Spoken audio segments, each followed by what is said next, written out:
Aloha, namaste. This is Radha, and I'm here to talk about our solar eclipse, which is part two in our Pisces eclipses. I did part one a couple weeks ago, and now here we are ready for the new moon, which is the solar eclipse.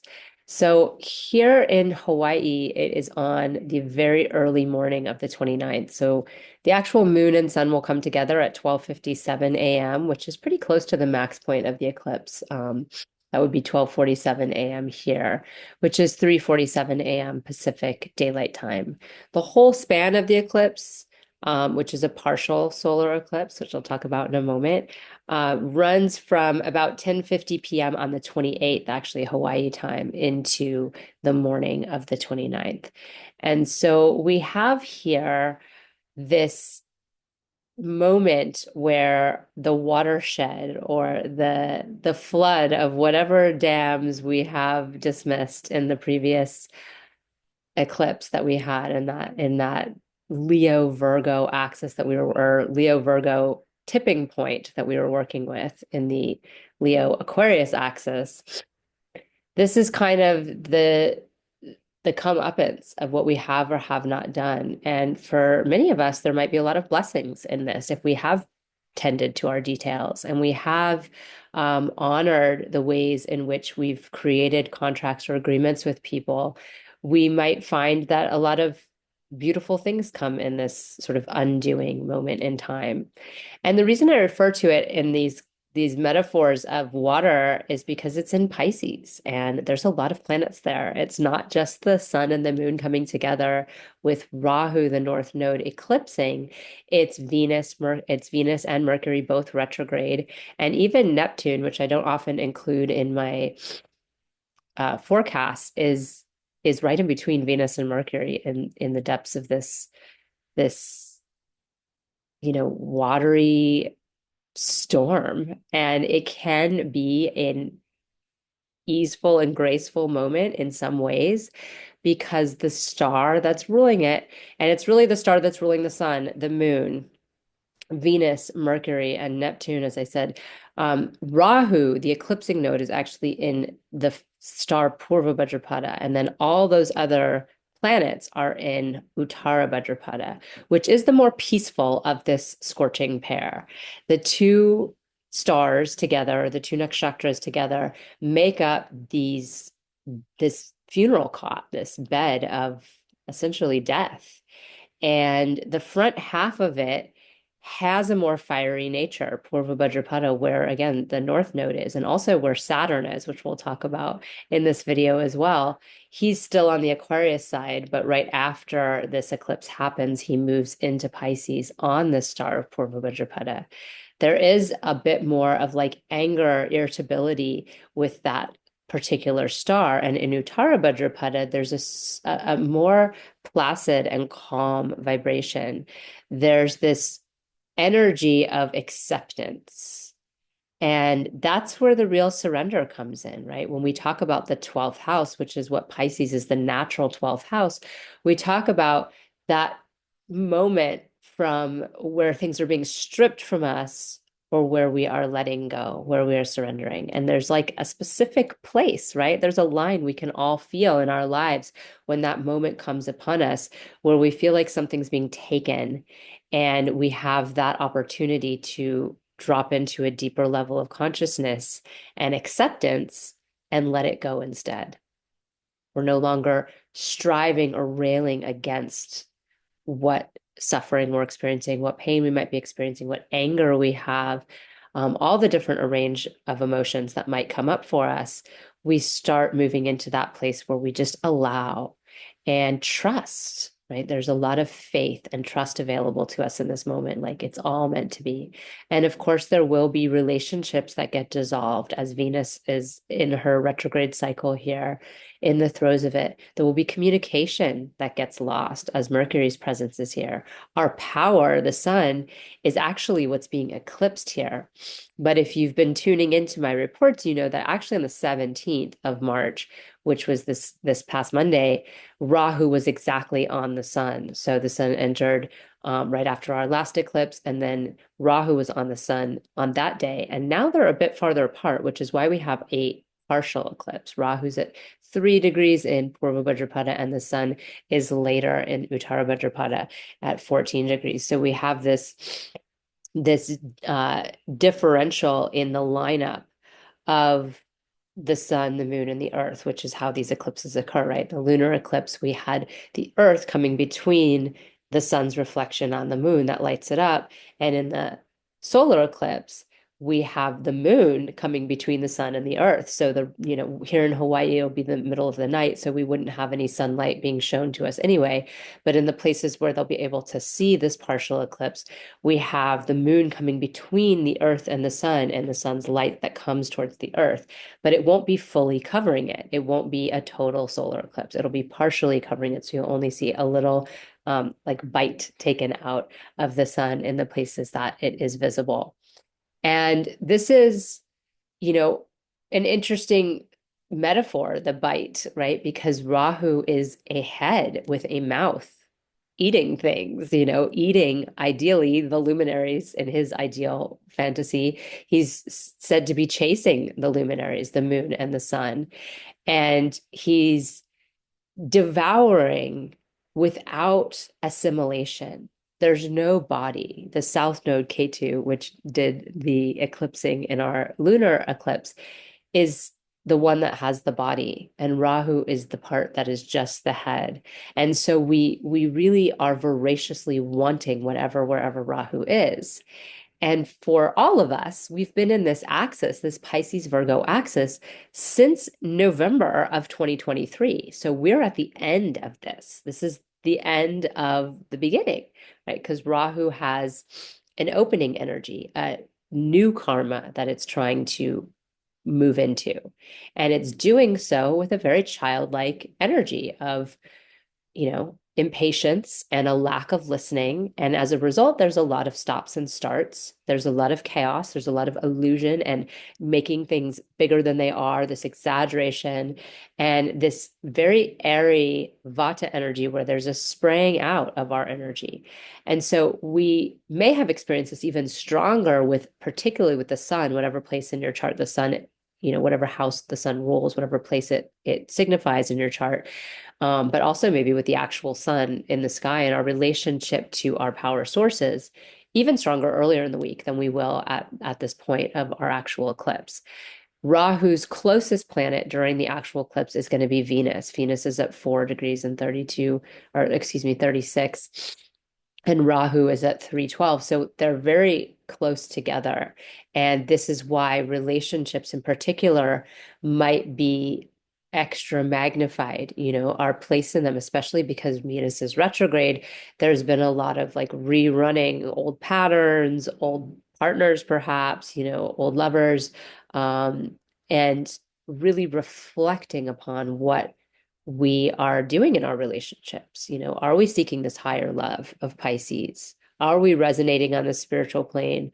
Or are we staying sort of stuck in the mundane and the gains and daily wants and needs and pleasures that Jupiter's tenure in Taurus has really been holding for us, this desire to gain and grow, and particularly in like financial, monetary, and also sensual pleasure, maybe eating too much food, or maybe luxuriating a little too much, maybe too much self-care in the bodily sense and not enough spiritual self-care. And so this reflection in our relationships is really going to show up in this moment in time. And then, of course, after this eclipse, and really not very many hours after, it's at 6:14 a.m. Hawaii time, which is 9:14 Pacific Daylight Time, Saturn is moving into this same place and joining this party. And he is not really a party animal, right? He's kind of that disapproving uncle who walks in and, tells you what's wrong and doesn't mince words, doesn't try to make it sound good, just shows you what is in a very plain and matter-of-fact way. Saturn's actually the ruler of Uttara Bhadrapada, the planetary ruler. And so you can see that's some of why there's a calmer energy to Uttara Bhadrapada than Purva Bhadrapada.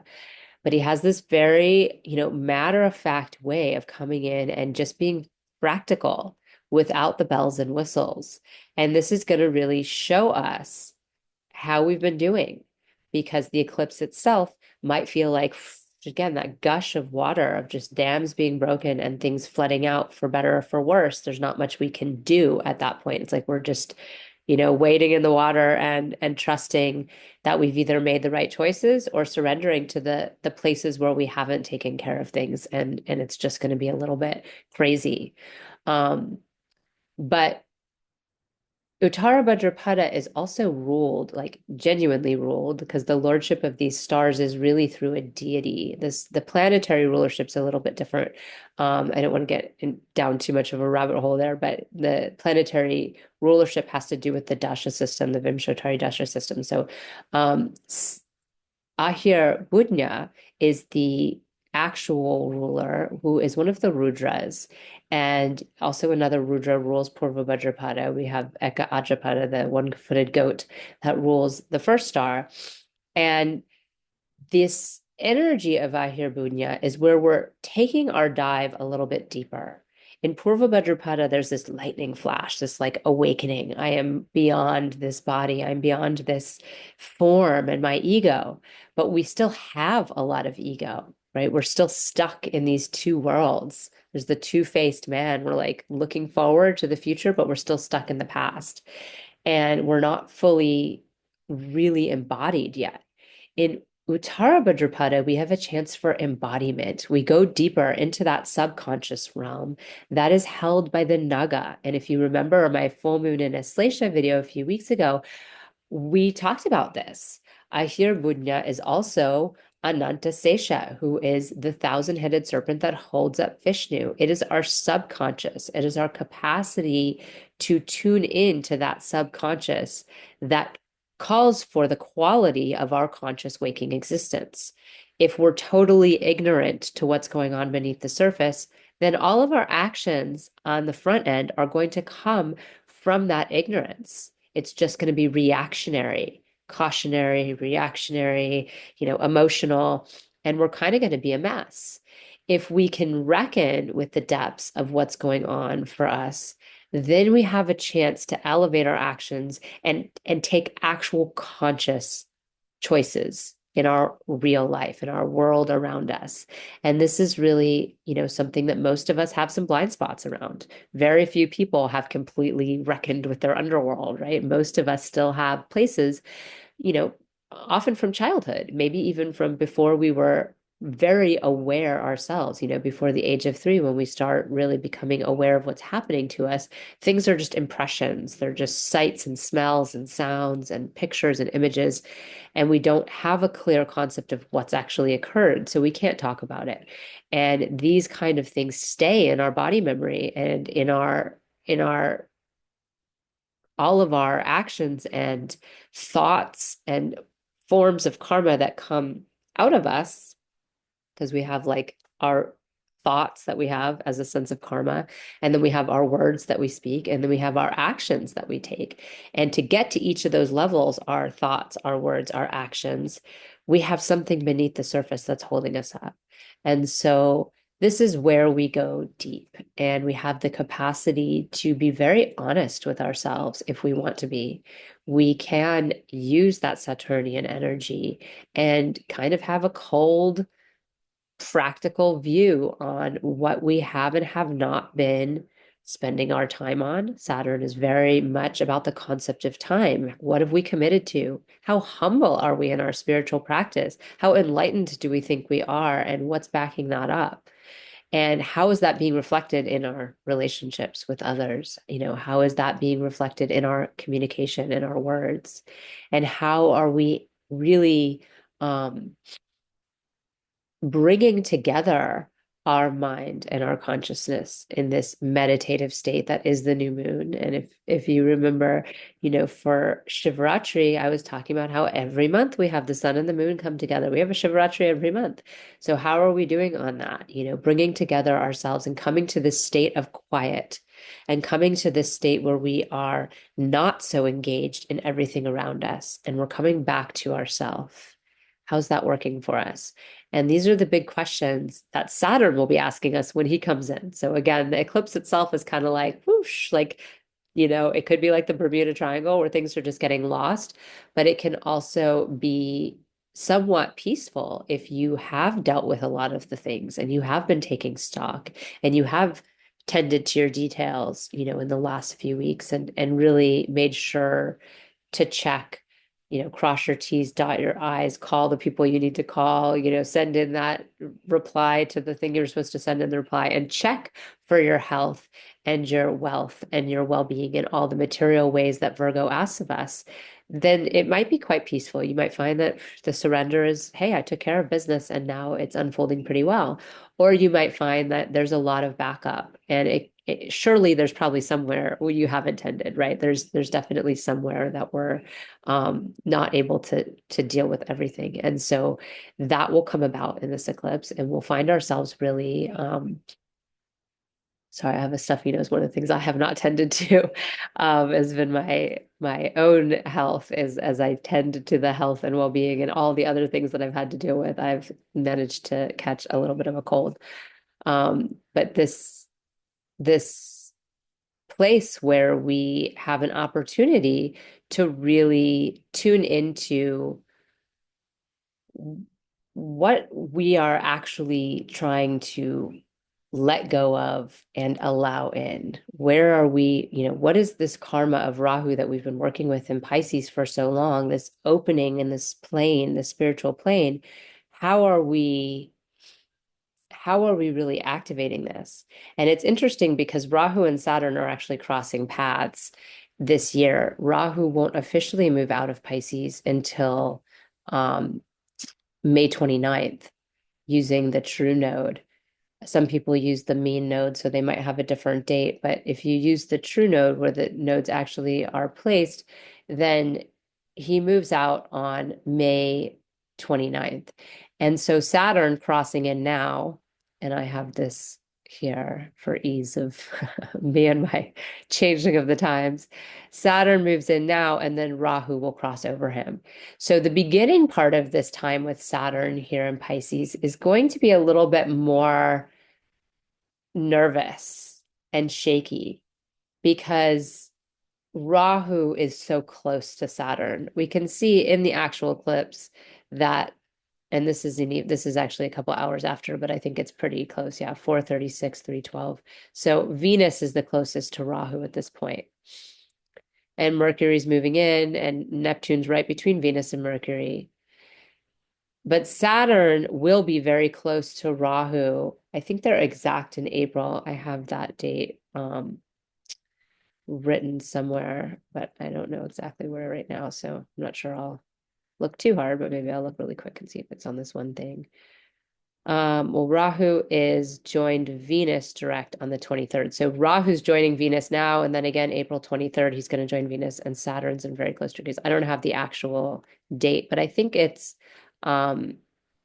sometime in early April or around that same time, like April 19th, not early April, I mean mid-April, like April 19th to April 21st, that we have Saturn and Rahu exactly joined. And let's just look to see. That's the 19th. Yeah. So we have Rahu and Saturn really right close to each other at this point. And this is going to be kind of the pitch point of the Rahu-Saturn conjunction. But even as we move through this early part of it, leading up to that, we're going to feel the anxiousness of these two together because Rahu and Saturn can act a little bit similar. There's that nervous energy. There's that fear that comes up. With Rahu, it's like anticipatory and really proactive. Like I want this, I want these things to happen. And maybe if I just try this, this will work. Or maybe if I just try this, this will work. There's that sort of antsy energy. And Saturn is much more slow and old about it.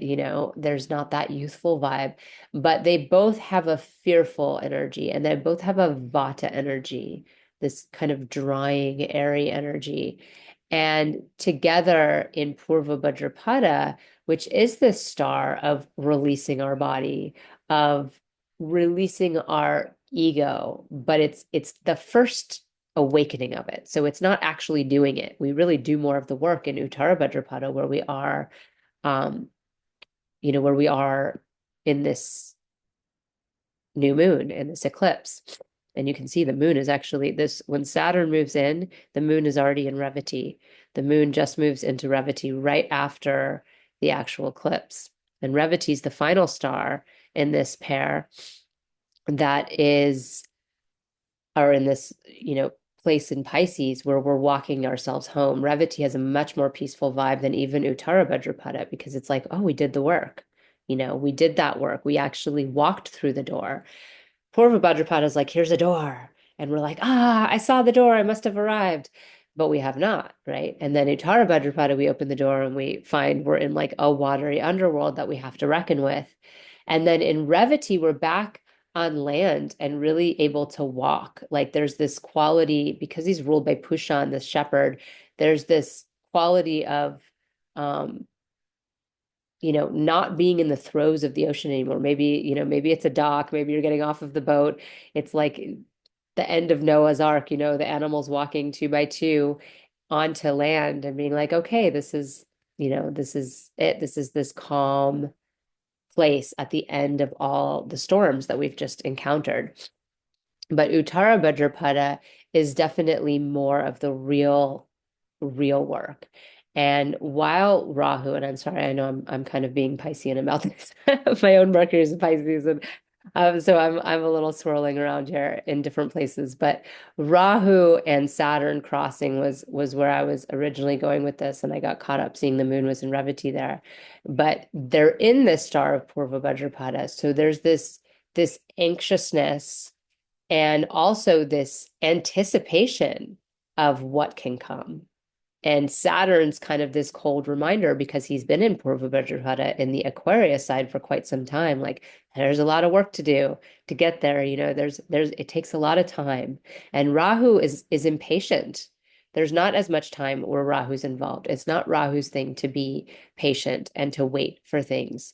So this is where those two crossing is very interesting because we're having to reckon with the slow moving of time and the fact that really what we're learning is that time itself is, part of this dream, part of this Leela that we're in.